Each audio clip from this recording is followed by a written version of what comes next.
আলাইকুম, চলে আসলাম আমাদের রান্না করে। আমি আজকে হাঁস রান্না করব, হাঁসের মাংস রান্না করব। দিয়ে দিলাম প্রথম সর্ষের তেল।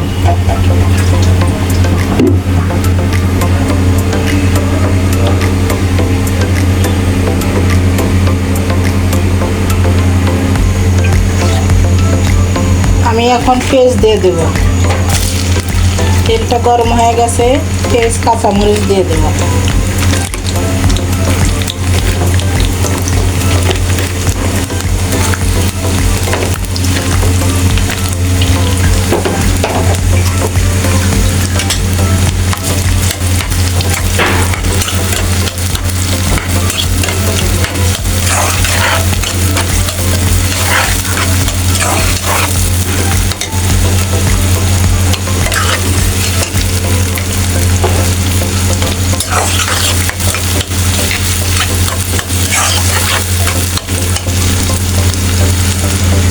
আমি এখন একে একে সব মশলাগুলো দিয়ে নেব। এখানে আছে গরম মশলা, তেজপাতা, সাদা এলাচ, কালো এলাচ, সব কিছু মিশানো আছে এখানে।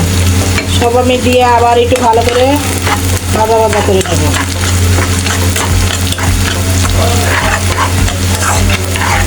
আমি একটু পাটায় থেতো করে নিয়েছি। এখন আমি দিয়ে দেব আদা রসুন বাটা 2 চামচ করে।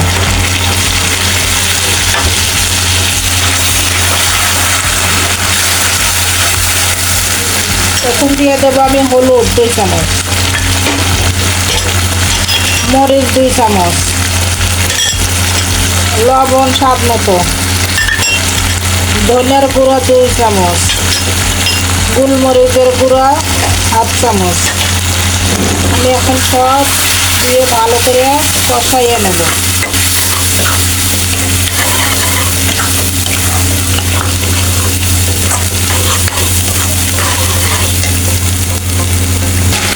আমি এখন জিরার গুঁড়ো দিয়েছিলাম না, এখন জিরার গুঁড়ো আমি দিয়ে দিলাম 2 চামচ।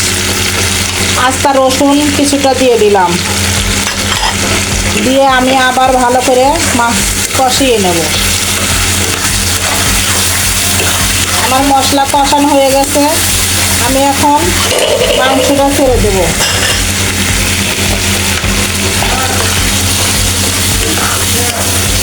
আমি এখন হাঁসের মাংসটা ছেড়ে দিলাম।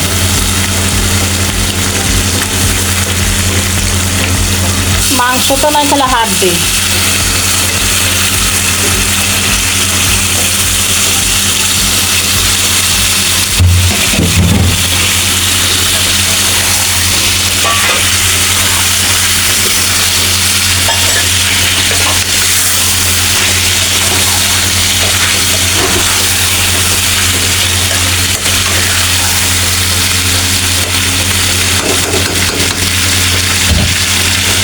এভাবে আমি এখন রেখে দিলাম।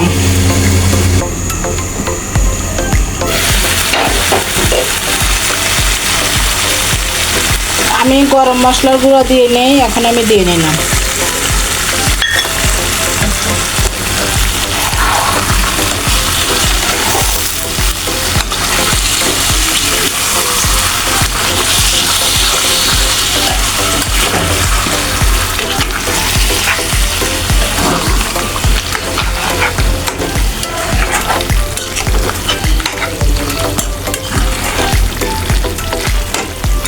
আমি একটু হালকা পানি দিয়ে দেবো, মশলাটা পুড়ে যাচ্ছে।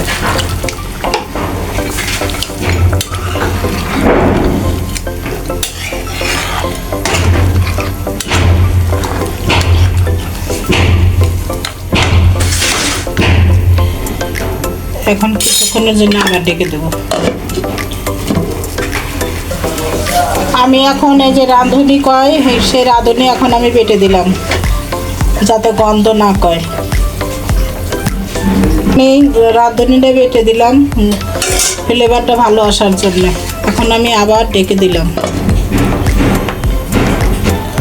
আমি এখন নামানোর আগে একটু 1 চামচ জিরার গুঁড়ো দিয়ে নেব।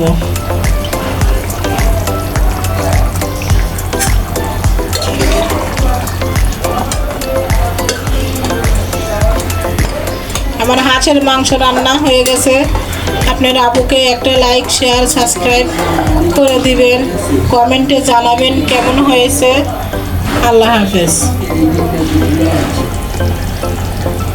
এই জায়গা মানে